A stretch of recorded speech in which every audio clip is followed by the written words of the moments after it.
Hi friends, ഞാനെന്ന് പറയാൻ പോകുന്നത് മെയ് 21 മലയാള സിനിമയിൽ അതുല്യ നടനായ ശ്രീ മോഹൻലാൽ ലാലേട്ടൻ്റെ ബർത്ത്ഡേ ആണ്. നമ്മൾക്കെല്ലാവരും ഏട്ടനായിട്ട് നമ്മുടെ ചെറുപ്പം തൊട്ട് സിനിമയിലൂടെയും കണ്ട് പരിചയിച്ച ആളാണ് ലാലേട്ടൻ. ആ ലാലേട്ടൻ്റെ ബർത്ത്ഡേക്ക് നമ്മളൊരു വിഷ് ചെയ്തില്ലെങ്കിൽ പിന്നെ ആര് ചെയ്യും? ഹാപ്പി ബർത്ത്ഡേ ലാലേട്ടാ. അപ്പോൾ മലയാളത്തിൻ്റെ അഭിമാന താരമാണ് ശ്രീ മോഹൻലാൽ. അദ്ദേഹത്തെക്കുറിച്ച് പറയാൻ വാക്കുകളില്ല. കുട്ടിക്കാലം തൊട്ടേ നമ്മളെല്ലാം കണ്ടു വളർന്ന ഒരാളാണ് ലാലേട്ടനും മമ്മൂക്കയും.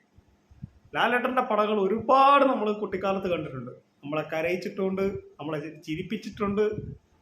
അതുപോലൊരു അതുല്യ നടൻ മലയാളത്തിൽ ഉണ്ടാകത്തില്ല.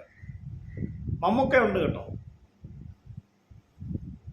പിന്നെ നമ്മുടെ രണ്ട് കണ്ണുകളെ പോലെയാണ് മമ്മൂക്കയും ലാലേട്ടനും.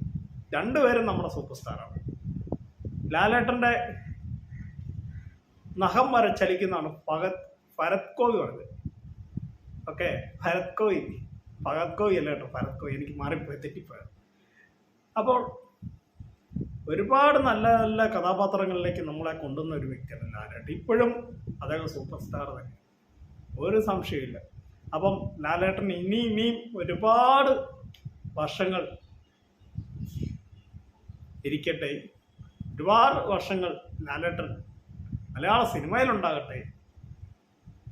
എന്നും സന്തോഷത്തോടെ ഇരിക്കട്ടെ എന്ന പ്രാർത്ഥനയോടുകൂടി നമുക്ക് ഹാപ്പി ബർത്ത്ഡേ ലാലേട്ടാ എന്ന് പറഞ്ഞുകൊണ്ട് എൻ്റെ വീഡിയോ ഇവിടെ അവസാനിക്കുക. നിങ്ങൾക്ക് ഇഷ്ടമായെങ്കിൽ വീഡിയോ ലൈക്ക് ചെയ്യുക, ഷെയർ ചെയ്യുക, എൻ്റെ channel subscribe. Thank you, bye bye.